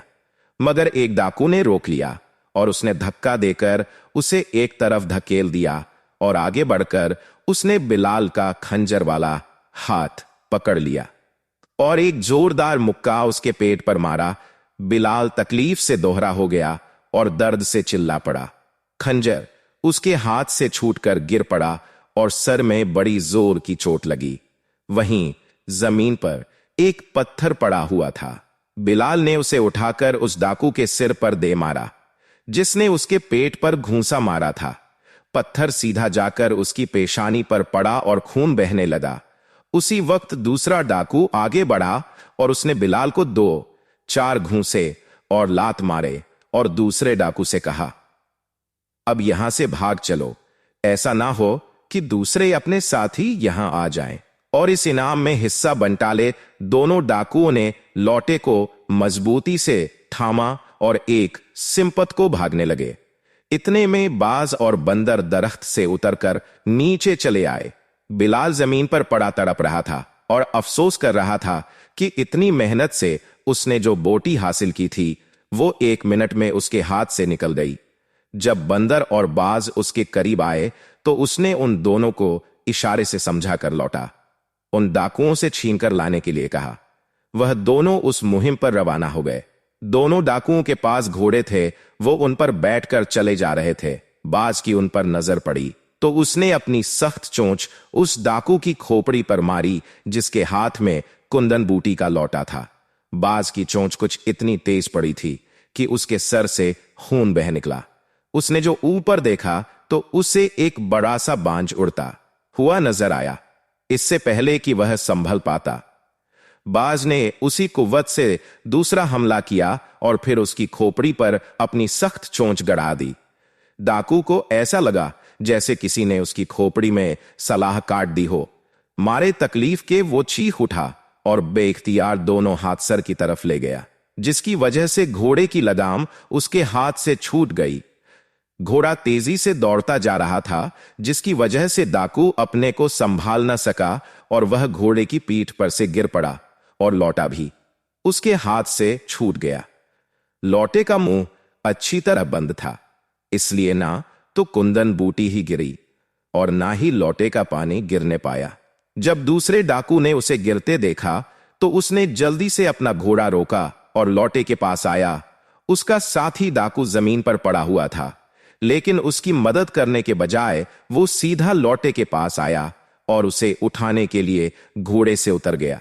इतने अरसे में बंदर भी वहां पहुंच चुका था। इससे पहले कि वो लौटे को उठाता, बंदर ने एक जोत लगाई और लौटा उठाकर एक ऊंची सी चट्टान पर जा बैठा। अब जो डाकू ने लौटे को बंदर के हाथ में देखा तो वो भी उसके पीछे लौटा छीनने के लिए दौड़ा, लेकिन चट्टान काफी ऊंची थी। ना तो वो उस पर चढ़ सकता था और ना ही उसका हाथ वहां तक पहुंच सकता था। जब बाज ने देखा कि लौटा उसके साथी बंदर के पास है, एक डाकू जमीन पर पड़ा हुआ है और दूसरा बंदर से लौटा छीनने के लिए बेचैन है, तो वो घोड़ा को चोंच मारने लगा। घोड़ा को इतनी तकलीफ पहुंची कि वो उस जगह से सरपट भागने लगे। बाज कभी एक घोड़े की पिछली टांग पर चोंच मारता तो कभी दूसरे घोड़े की घोड़ा को, जो बार बार चोंच लगने लगी तो वो बेतहाशा भागे। जब वो बहुत दूर चले गए तो बाज वहां से उड़ता हुआ वापस आया जहां पर बंदर और डाकू थे। उसने देखा कि बंदर इत्मीनान से ऊपरी चट्टान पर बैठा हुआ था और वो डाकू जो जख्मी था धीरे धीरे चलता हुआ चट्टान के पास पहुंच। जब पहले डाकू ने जख्मी डाकू को आते हुए देखा तो पहले तो वह उसको मारने के इरादे से आगे बढ़ा, क्योंकि दूसरा डाकू काफी जख्मी हो चुका था। फिर पहले डाकू को न जाने क्या सूझी कि उसने उसको करीब बुलाया और कहा, तू यहां नीचे बैठ जा, मैं तेरे कंधे पर चढ़कर बंदर से लौटा छीन लेता हूं। जख्मी डाकू को भी यह बात पसंद आई। वो नीचे बैठ गया और दूसरा डाकू उसके कंधे पर खड़ा हो गया। लेकिन जैसे ही नीचे वाला डाकू खड़ा होने लगा, बाज ने ऊपर से जश्त लगाई और नीचे वाले डाकू की पीठ पर अपनी चोंच से बड़ा सख्त हमला किया। चोंच से बाज ने थोड़ा सा गोश्त काट लिया और उड़ गया। उस डाकू के मुंह से एक चीख निकल गई और वह धड़ाम से जमीन पर गिर पड़ा और उसके साथ ही दूसरा डाकू जो उसके कंधे पर खड़ा था वो भी मुंह के बल जमीन पर गिर पड़ा और उसकी नाक फट गई, बाल बाल खून बहने लगा। ऊपर वाले डाकू ने बाज को नहीं देखा था। उसने समझा कि इसने मुझे जानबूझकर गिराया है। उसने अपनी नाक से खून बहता हुआ देखा तो गुस्से से बेकाबू हो गया। जख्मी डाकू को अपनी लातों से मारने लगा। जख्मी डाकू ने कहा। ये मुझे क्यों मारता है? मैंने तुझे जानबूझकर नहीं गिराया। उस बाज ने मेरी बोटी नोच ली है। यह देख, इतना कहकर उसने अपना जख्म दिखाया और बाज की तरफ इशारा किया जो एक दरख्त पर बैठा हुआ था। दोनों डाकू बाज की तरफ देखने लगे। बंदर की तरफ से उनका ख्याल हट गया। बंदर धीरे धीरे नीचे उतर आया और लौटे को चट्टान पर ही रहने दिया। दोनों डाकुओं के करीब आया और एक छलांग लगाकर जिस डाकू की नाक फट गई थी, वहीं पर एक जोरदार तमाचा मारा और फिर उछलता कूदता आकर चट्टान पर बैठ गया। जैसे ही बंदर का तमाचा उस डाकू की नाक पर पड़ा, वो दर्द से चिल्ला उठा, अरे मेरी नाक, अरे मेरी नाक काट डाली। बंदर ने वो बंदर को पकड़ने के लिए चट्टान की तरफ दौड़ा। उसके पीछे दूसरा डाकू भी भागा। उसी वक्त बाज ने फिर एक गोता लगाया और जख्मी डाकू की खोपड़ी पर एक गहरी चोट लगाई। वहां तो पहले ही जख्म था। उसे दूसरी चोट से तड़प उठा और दर्द के मारे करने लगा। उसकी समझ में नहीं आया कि क्या करे।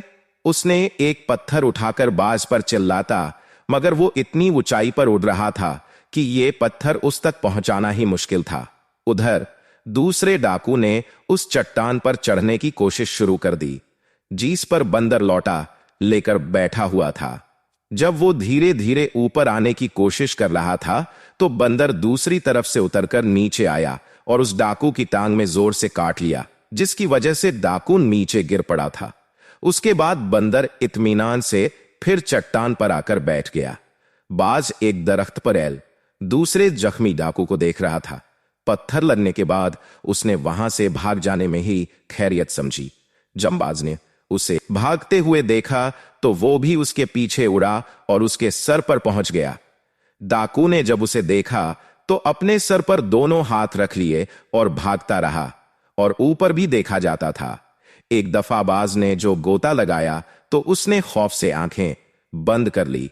उसी वक्त डाकू का पैर एक चट्टान से टकराया और एक गहरी खाई में गिर पड़ा। उधर बंदर दूसरे डाकू के पीछे पड़ा हुआ था। उसने छोटे छोटे बहुत से पत्थर जमा कर लिए थे, और जब डाकू ऊपर चढ़ने की कोशिश करता, उधर से बंदर एक पत्थर से हमला कर देता। बिलाखिर वो भी वहां से भाग निकला। इस तरह जब दुश्मनों से मैदान साफ हो गया, तब दोनों चट्टान पर आए बाज ने अपने पंजों से लोटे को उठा लिया और उड़ता हुआ बिलाल की तरफ रवाना हुआ। बंदर भी छलांगे लगाता हुआ चला और थोड़ी देर में दोनों बिलाल के पास पहुंच गए। बिलाल ने लौटे को देखा तो उसे इत्मीनान हो गया और उसे यकीन हो गया कि उसके दोस्तों ने डाकुओं को भगा दिया। इस तरह डाकुओं की वजह से तकरीबन 3 घंटे बर्बाद हो गए। सुबह के 11 बज चुके थे। आज तीसरा दिन था। उसे कल पहुंचकर बूटी राजा साहब के हवाले करनी थी। वो तेजी से आगे बढ़ने लगा। चलते चलते वो पहाड़ी से नीचे उतर आए। सूरज सर पर चमक रहा था। धूप बहुत तेज थी। दोपहर का वक्त हो गया। बिलाल को भूख महसूस हुई। उसके साथी भी भूखे थे। एक बड़े से पीपल के दरख्त के नीचे वो बैठ गया। वहीं पानी का एक झरना बह रहा था। झरने पर जाकर उसने मुंह हाथ धोया और थैले से खाने की चीज निकालकर खुद खाया और अपने साथियों को भी खिलाया। खाना खा लेने के बाद बिलाल वहां से उठा और सीधा झरना पार आया और मुंह हाथ धोया और पानी पीने लगा। पानी पीकर वो बैठा ही था कि झरने के दूसरे किनारे उसे एक आदमी बाल्टी में पानी लेकर जाता हुआ दिखाई दिया। उसने सोचा कि इस वीराने में यह आदमी पानी लेकर कहां जा रहा है। उसके दिल में मालूम करने का शक पैदा हुआ और वो आहिस्ता आहिस्ता खामोशी से उसके पीछे थोड़ी दूर जाने के बाद वो आदमी चट्टानों के बीचों बीच एक घर में दाखिल हुआ और कुछ इस अंदाज से बना हुआ था। एल की जाहिर नजर नहीं आता था, लेकिन सामने की चट्टान को पार करने के बाद वह दिखाई देती थी। काफी दूर तक आहिस्ता आहिस्ता जाने के बाद वह घर एक बड़े से हॉल में जाकर खत्म हो गया। जैसे ही उसने हॉल में झांक कर देखा तो उसे वहां पर डाकू लेटे हुए दिखाई दिए।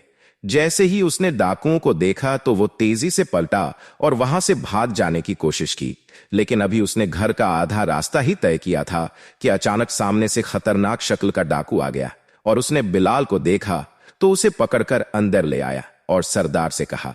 सरदार, यह छोकरा सुरंग से वापस आ रहा था। यह समझ में नहीं आया कि यहां तक कैसे पहुंचा। डाकुओं के सरदार ने डांट कर पूछा, क्यों रे, कौन है तू और यहां कैसे आया? बिलाल ने कहा, मैं एक मुसाफिर हूं, रास्ता भूल गया और इस तरफ चला आया। एक डाकू ने कहा, सरदार, यह मुझे जासूस मालूम होता है और अड्डे का पता चलाकर यहां से जा रहा था। अपने 2 साथी सांगो और शेरा भी सुबह से गए हैं, अभी तक वापस नहीं आए। हो सकता है इसी ने उन्हें गिरफ्तार करवा दिया हो। यह सुनकर डाकुओं का सरदार गुस्से से आग बबूला हो गया और अपने एक साथी से कहा कि इसे बांध दो। चुनाचे उसे एक रस्सी से बांध दिया गया और उसको डाकुओं ने चारों तरफ से लात घूंसे मारना शुरू कर दिए और अपने साथियों का पता पूछने लगे, लेकिन उसने कुछ नहीं बताया। उसके बाद डाकुओं के सरदार ने बाद में आने वाले डाकू से पूछा, हां तो गंगू, तू हीरागढ़ से क्या खबर लाया है? सरदार, हीरागढ़ के जमींदार की लड़की की शादी है और दहेज में वो लाखों रुपए के जेवरात और सामान दे रहा है। बारात आ चुकी है और शाम को रवाना होगी। अगर अभी हम हमला कर दे तो लाखों रुपए का सामान हाथ आएगा। यह सुनकर सरदार की जल्दी जल्दी सबने अपनी तलवारें और भाले लिए और अपना अपना घोड़ा संभल कर जाने के लिए तैयार हो गए। जाते जाते डाकुओं के सरदार ने बिलाल से कहा, छोकरे, शाम में हम आएंगे। अगर तूने सब कुछ सच सच उगल दिया तो ठीक है, वरना तेरी बोटी बोटी करके जंगल के जानवरों को खिला देंगे। उन्होंने बहुत दिनों से इंसानी गोश्त का मजा नहीं चखा है। इतना कहकर वह सबके सब घर के रास्ते बाहर निकल गए। उधर बिलाल के हाथ और सर बंधे हुए थे और वह फर्श पर पड़ा हुआ था। ना तो खड़ा हो सकता था और ना ही चल सकता था। अब उसे अपनी गलती का एहसास हुआ। बेकार उस आदमी के पीछे उसे घर तक आया। उसके दोनों बेजुबान साथी उसके, अगर वो चीखता चिल्लाता भी तो उसकी आवाज उन तक नहीं पहुंच सकती थी। उसे अपनी बेबसी और बेचारगी पर बड़ा अफसोस हुआ। उसने सोचा कि अगर रेंगता हुआ भी वो चले तो इस घर को नहीं पार कर सकता। इस बुरी तरह से उसके हाथ और पैर बंधे हुए थे। उधर बाज और बंदर कुंदन बूटी के लौटे के पास बहुत देर तक बैठे रहे और बिलाल वापस नहीं आया। तो बंदर ने इधर उधर देखा, फिर उसी सिम को उछलता हुआ चला जिधर बिलाल गया था। बाज ने उसे जाते हुए देखा तो उसने भी पंजों में कुंदन बूटी के लोटे को दबोचकर हवा में उड़ता हुआ चक्कर लगाने लगा। आखिर बंदर किसी तरह घर के अंदर दाखिल हुआ और बहुत जल्द दोनों उस सुरंग में पहुंच गए जहां बिलाल पड़ा हुआ था। जब उसने अपने दोनों साथियों को देखा तो उसे कुछ इत्मीनान हुआ। बिलाल ने बंदर को रस्सी दांतों से काटने का इशारा किया। बंदर ने बहुत कोशिश की लेकिन रस्सी नहीं काट सके। बिलाल भी परेशान हो गया और बंदर भी थक गया। आखिर बिलाल को हल्की दीवार पर लटकी हुई एक तलवार दिखाई दी। बिलाल ने बाज को इशारा किया और वह उड़ता हुआ गया और उसने तलवार को उसके करीब लाकर रख दिया। इसी तरह बिलाल खिसकता हुआ दीवार तक पहुंच अपने साथ तलवार भी, वहां उसने किसी तरह दीवार के सहारे से तलवार खड़ी करके उसकी धार पर अपने बंधे हुए हाथ की रस्सी रगड़ने लगा। तकरीबन 15 मिनट की कोशिश के बाद हाथों की रस्सी कट गई। फिर उसने पैरों की रस्सी उसी तरह काटी। फिर उसने पैरों की रस्सी उसी तलवार से काटी। उसके हाथ और पांव बुरी तरह सन्न हो गए थे। बहरहाल उसने अपनी तकलीफ की परवाह नहीं, लेकिन अभी उसने आधा रास्ता ही पार किया था कि उसे दूसरे किनारे से एक आदमी आहिस्ता आहिस्ता घर के अंदर दाखिल होता हुआ नजर आया। बिलाल ने उस आदमी को अंदर आते देखा तो समझा कि शायद डाकू वापस आ गए हैं। अब उसे अपनी जिंदगी खतरे में नजर आई।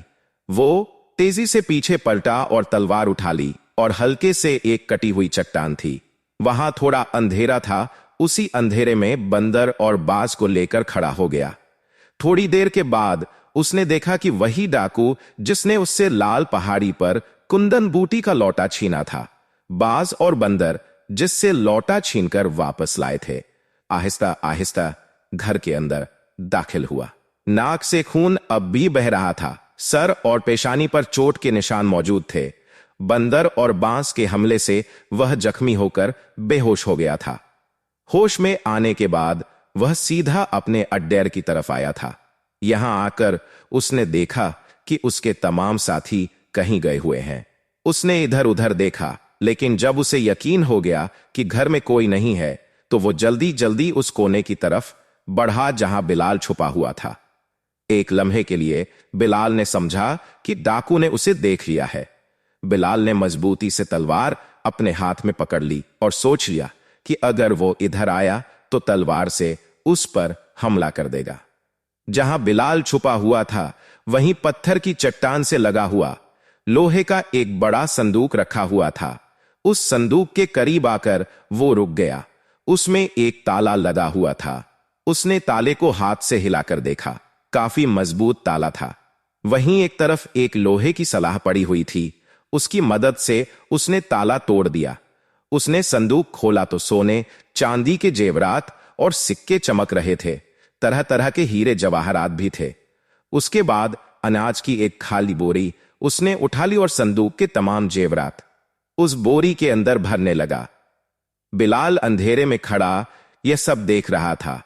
अचानक बिलाल को उन्हीं जेवरात में अपनी मां की चिड़िया भी दिखाई दी। जैसे ही उन चूड़ियों को बिलाल ने देखा, उसकी आंखों में उसकी मां का मासूम चेहरा घूमने लगा और वह समझ गया कि इन्हीं डाकुओं ने उसकी मां का कत्ल किया है। एकदम गुस्से से उसके हाथ कांपने लगे और तलवार लेकर चट्टान के पीछे से बाहर निकल आया और डाकू पर हमला कर दिया। मगर डाकू ने उसे चट्टान के पीछे से निकलते हुए देख लिया था। वो तेजी से एक तरफ झुक गया और तलवार लोहे की पेटी पर पड़ी। तब तक डाकू ने लोहे की वही सलाख उठा ली जिससे उसने ताला तोड़ा था, और इससे पहले कि बिलाल दूसरा वार करता, उसने अपनी सलाख तेजी से घुमाई और सलाख सीधी जाकर तलवार पर लगी। तलवार बिलाल के हाथ से गिर पड़ी और वह अपने आप को बचाने के लिए लोहे की पेटी की तरफ बढ़ा। लेकिन तब तक डाकू की सलाख बुलंद हो चुकी थी और सलाख का वार सीधा बिलाल के सर पर पड़ने वाला था। तभी बाज ने अपने पैर फड़फड़ाए और उसकी सलाख वाले हाथ पर अपनी चोंच मारी। सलाख उसके हाथ से छूटकर गिर पड़ी। उसी वक्त बंदर ने एक छलांग लगाई और जोरदार हाथ उसकी नाक पर मारा। डाकू ने बंदर और बाज को देखा तो डर गया और जल्दी से अपने दोनों हाथ अपने जख्मी सर पर रख लिए। इतने में बिलाल ने सलाख उठाई और उस पर टूट पड़ा। सलाख पूरी ताकत से उसके सर पर पड़ी और वो दर्द के फर्श पर गिर पड़ा और बेहोश हो गया। बिलाल ने बढ़कर संदूक में से वो दोनों सोने की चिड़ियां उठाई और उसे अपनी आंखों से लगाया चूमा और अपनी जेब में रख लिया। फिर उसने जल्दी जल्दी लोहे की संदूक के तमाम जेवरात थैले में भर लिए और रस्सी से उसे अच्छी तरह बांध लिया और तेजी से घर से निकला। कुंदन बूटी का लोटा उसने कमर से बांध लिया। घर से बाहर निकलकर उस जगह आया जहां उसका थैला रखा हुआ था। उसने थैले में से लोहे का बारीक तार निकाला और फिर घर के अंदर गया और फिर घर के अंदर गया और बेहोश डाकू के हाथ पैर अच्छी तरह तार से बांध दिए और फिर घर से निकलकर बाहर चला आया। आज तीसरा दिन भी खत्म हो गया था और कल राजा के दरबार में बिलाल का पहुंचना सख्त जरूरी था। मगर जब उसे मालूम हुआ था कि उसकी मां को उन्हीं डाकुओं ने कत्ल किया है, उसी वक्त से उसके दिल में बदला लेने की आग सुलग रही थी। जब घर से निकलकर शहर की तरफ चला तो रास्ते में घोड़ा के पैरों के निशानों से मालूम हुआ कि वो इसी रास्ते से जमींदार को लूट। उसने यह भी सोचा कि उसी रास्ते से वो वापस आएंगे। रास्ते में सोचता रहा कि उनसे अपनी मां के कत्ल को किस तरह बदला ले। वो बहुत दूर जब निकल गया तो उसे एक जंगल सा जगह मिला जिसमें ऊंची ऊंची झाड़ियां थी और ऊंचे ऊंचे मजबूत दरख्त थे। उन्हीं के बीच से रास्ता गया था। ये जगह देखकर डाकुओं से बदला लेने की तरकीब समझ में आ गई। उसने थैले में से तार निकाले और उन्हें दोहरा करके रास्ते में दो दरख्तों से मजबूती से इस तरह बांध दिए कि जो भी उधर से गुजरे वो तार से उलझकर गिर पड़े। इधर उधर से बहुत से पत्थर इकट्ठा करके रास्ते में बिखेर दिए ताकि जो भी गिरे उसे अच्छी तरह चोट आए। यह सब करने के बाद एक घनी झाड़ी में छुपकर बैठ गया और डाकुओं की वापसी का इंतजार करने लगा। डाकुओं को अपने मंसूबे में भरपूर कामयाबी हुई और उन्हें बहुत ज्यादा और बड़ा कीमती सामान मिला।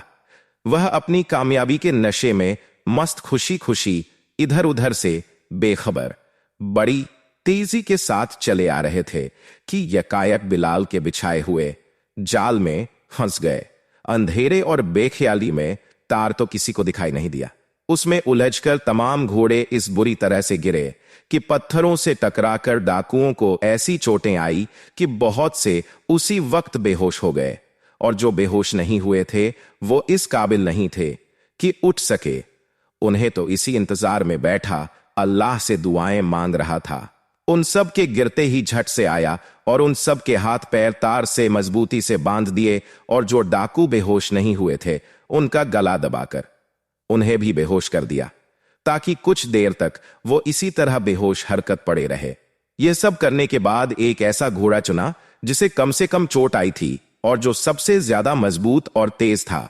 उसे पर हीरे जवाहरात की बोरी रखी और अपने दोनों साथियों के साथ सवार होकर शहर की तरफ तेजी से रवाना हो गया। आखिर सूरज निकलते निकलते शहर पहुंच गया। सीधा राजा के महल गया और दरबान से राजा को खबर भिजवाई कि वह कुंदन बूटी लेकर आया है। राजा बड़ी बेचैनी से बिलाल का इंतजार कर रहा था। उसने फौरन ही बिलाल को अंदर बुला लिया। बिलाल को अपनी कामयाबी पर इतनी खुशी थी कि उसे महल के आदाब का भी ख्याल नहीं रहा। उसने सबसे पहले राजा को लौटा पेश किया और कहा कि इसमें कुंदन बूटी है। उसके बाद जल्दी जल्दी डाकुओं का किस्सा बयान किया और हाथ जोड़कर दरख्वास्त की कि हुजूर उनको गिरफ्तारी के लिए अभी सिपाहियों को भेज दीजिए। राजा ने फौरन ही अपने सबसे बड़े हकीम को बुलवाकर उसे कुंदन बूटी दी और रानी के इलाज का हुक्म दिया। उसके बाद डाकुओं की गिरफ्तारी के लिए बिलाल के बताए हुए निशान पर बहुत से सिपाहियों को रवाना कर दिया। महल के लोग देर तक सोने के आदी थे, लेकिन कुंदन बूटी की खुशी में सारा महल जाग उठा और तमाम लोग बिलाल को देखने के लिए जमा हो गए। बिलाल ने कुछ खाने पीने के बाद जब जरा सुकून मिला तो उसने तफसील से बूटी को हासिल करने और डाकुओं से मुठभेड़ की कहानी सुनाई और उनके घर से जो जेवरात और जवाहरात मिले थे उन्हें राजा को दिखाया। उन्हें जेवरात में एक बहुत खूबसूरत हार, कीमती खंजर था। जब राजा की उन पर नजर पड़ी तो उन्हें उठा लिया और गौर से देखने लगा। उन्हें देखकर उनकी अजीब हालत हुई। उन्हें बार बार चूमते और बेचैनी के साथ टहलने लगते। उनकी यह हालत देखकर लोग बहुत हैरान थे और उनकी समझ में नहीं आता था कि इस बेचैनी की वजह क्या है। उस वक्त दरबार बर्खास्त कर दिया गया और ऐलान किया गया कि शाम को दोबारा होगा। शाम को दोबारा हुआ। उस वक्त तक तमाम डाकू गिरफ्तार करके ले जा चुके थे। भरे दरबार में उन्हें हाजिर करने का हुक्म दिया गया। जब वो राजा के हुजूर में पेश किए गए तो वो हार और खंजर जिन्हें लूटे हुए कीमती सामान से राजा ने निकाला था, डाकुओं के सरदार को दिखाकर पूछा, यह दोनों चीज तुमको कहां से और कैसे मिली थी? डाकू उनको देखकर थर थापने लगे और गिड़गिड़ाकर माफी मांगने लगे। सरदार ने हाथ जोड़कर और सर झुकाकर कहा, 2 महीने पहले की बात है। हम मुल्क के सुल्तान में डाका डालने जा रहे थे तो जंगल में शहजादे साहब हमें बिल्कुल अकेले मिल गए। उन्होंने हमें देखकर तलवार निकाल ली और हम पर हमला कर दिया। उस लड़ाई में शहजादे साहब मारे गए। हमने उनकी तलवार वहीं छोड़ दी और उनका यह खंजर और हार साथ लेकर मुल्क के सुल्तान में डाका डालने चले गए, जहां पर इस लड़के की मां ने हमें डाका डालने से बहुत रोकना चाहा, जिस पर हमने उसे मार डाला और उसकी दोनों चिड़ियां हाथों से निकाल ली जो इस लड़के के पास है। यह सुनकर बादशाह सलामत गुस्से से बेकाबू हो गए और उन्होंने बुर्ज बाशिंदों, ये डाकू सिर्फ अमीरों के ही नहीं गरीबों के भी दुश्मन है। बिलाल की मां ने इनका क्या बिगाड़ा था, उसे भी मार डाला। इन्होंने हमारे शहजादे को जंगल में अकेला देखकर कत्ल कर दिया और ना जाने कितने खून इनकी तलवारों से हुए होंगे। लिहाजा आज इस दरबारे आम में इन तमाम डाकुओं को कत्ल करने का हुक्म दिया जाता है। फिर बिलाल की तरफ इशारा करके कहा, इस नौजवान लड़के की वजह से हमारे बेटे की निशानियां और उसकी लाश मिली। रानी साहिबा अपने जिगर के टुकड़े की लाश देखकर बेहोश हो गई। हकीमों ने बतलाया कि उनको होश में लाने की सिर्फ एक ही सूरत है, वो ये कि उनको कुंदन बूटी का रस दिया जाए। उस बूटी को हासिल करना बड़ा मुश्किल काम था, मगर इस नौजवान ने अपनी जान, इसने ना सिर्फ कुंदन बूटी हासिल की बल्कि इन खतरनाक डाकुओं को भी गिरफ्तार कराया और उनका लूटा हुआ करोड़ों रुपए का खजाना भी सही सलामत हम तक पहुंचा दिया। हम इस नौजवान के हौसले और ईमानदारी की दाद देते हैं। एक खास बात यह है, इस लड़के का नाम बिलाल है और हमारे बेटे का नाम शहजादा जहानदार था। आज हम इसे अपने बेटे का नाम देते हैं और इसे अपना बेटा बनाते हैं। मैं महसूस करता हूं कि शायद सल्तनत के लिए एक ऐसे ही जयाले, बहादुर, निडर, बुलंद हौसला और ईमानदार शहजादे की जरूरत है। लिहाजा आज इस दरबारे आम में मैं ऐलान करता हूं कि मेरे बाद इस सल्तनत का वारिस यही नौजवान होगा। एक बात और बता देना चाहता हूं, सिर्फ इसका नाम ही हमारे बेटे से नहीं मिलता, बल्कि इसकी शक्ल भी हमारे बेटे से मिलती जुलती है। अब इसकी तालीम शाही तरीके से होगी और हम इसको इस काबिल बनाएंगे कि मुल्क की बागडोर इसके हाथ में आए तो ये अपनी रिहाई को आराम दे सके। उसके बाद राजा ने अपने साथ एक खाली कुर्सी पर बिलाल को बैठने का इशारा किया। वजीर ए आजम खड़े होकर दरबारे आम के खत्म होने का ऐलान ही करने वाले थे कि अचानक एक बग्घी आकर रुक गई और उसमें से रानी साहिबा उतरकर बाहर आई। तमाम लोगों ने अदब से अपनी निगाहें झुका ली। पूरा मजमा खामोश हो गया। रानी साहिबा आहिस्ता आहिस्ता बुर्ज में पहुंची। सभी लोग खामोश खड़े हुए थे। रानी साहिबा बिलाल के करीब पहुंचकर रुक गई और मोहब्बत भरे लहजे में कहा, अरे मेरे बेटे, तुम कहां चले गए थे? मुझे छोड़कर वादा करो कि अब हमें छोड़कर कभी नहीं जाओगे, कहीं नहीं जाओगे। इतना कहकर उन्होंने बिलाल को गले से लगा लिया। रानी साहिबा की ममता देखकर सबकी आंखें आंसुओं से भीग गई। बिलाल भी उनकी मोहब्बत देखकर रोने लगा और कहा, नहीं रानी साहिबा, अब मैं कहीं नहीं जाऊंगा, कभी नहीं जाऊंगा, सदा आपके साथ रहूंगा, आपके पास रहूंगा। दोनों गले मिलकर रोते रहे। तभी बादशाह सलामत ने उन दोनों को अलग किया। रानी साहिबा पीछे बैठ गई और बिलाल भी अपनी कुर्सी पर बैठ गया। उसके बाद वजीर ए आजम ने बादशाह सलामत और रानी साहिबा के बेटे की वापसी पर मुबारकबाद दी और तमाम लोग शहजादा जहांदर जिंदाबाद, शहजादा जहांदर जिंदाबाद के नारे लगाने लगे। जब नारे खत्म हुए तो वजीर ए आजम ने ऐलान किया, इस मसरत के मौके पर बादशाह सलामत ने फरमाया है कि 3 दिन तक शाहजहां सल्तनत के किसी अमीर गरीब सबको दावत दी जाती है। अपना अपना तोशा 3 दिन तक यहां से लेकर जाएं और बादशाह और रानी साहिबा के हक में दुआ करें। इसके साथ ही दरबारे आम के खत्म होने का ऐलान किया गया। तमाम लोग बादशाह सलामत जिंदाबाद, शहजादा जहांदर जिंदाबाद के नारे लगाते हुए अपने अपने घरों की तरफ रवाना हो गए और बादशाह सलामत, रानी साहिबा और बिलाल एक शाही सवारी में सवार होकर महल की तरफ रवाना हुए। सवारी के पीछे बंदर और सवारी के ऊपर बाज बैठा हुआ था। इस तरह अपने 2 बेजुबान साथियों के साथ बिलाल महल में ऐशो आराम की जिंदगी बसर करने लगे। प्यारे दोस्तों, कहानी अगर पसंद आई है तो वीडियो को एक लाइक जरूर कर दीजिएगा। और आप हमारी वीडियो को कहां से देखते हैं, हमें अपना शहर और गांव का नाम कमेंट में जरूर बताएगा, ताकि हमें भी तो मालूम पड़े कि आप कहां से हमारी वीडियो को देखते हैं। इसी तरह के और भी कहानी सुनाने के लिए हमारे चैनल को सब्सक्राइब कर लीजिएगा। और हमने मोबाइल की स्क्रीन पर 4 वीडियो खास आपके लिए लगाई है। अगर आपके पास अभी टाइम है तो इनमें से एक वीडियो को जरूर से देखिएगा। और इसी तरह के मजेदार कहानी हमारे चैनल में पहले से मौजूद है, आप हमारे चैनल में जाकर भी देख सकते हैं। तो मिलते हैं एक और कहानी में, तब तक के लिए आप अपना और अपनों का ख्याल रखिएगा। शुक्रिया।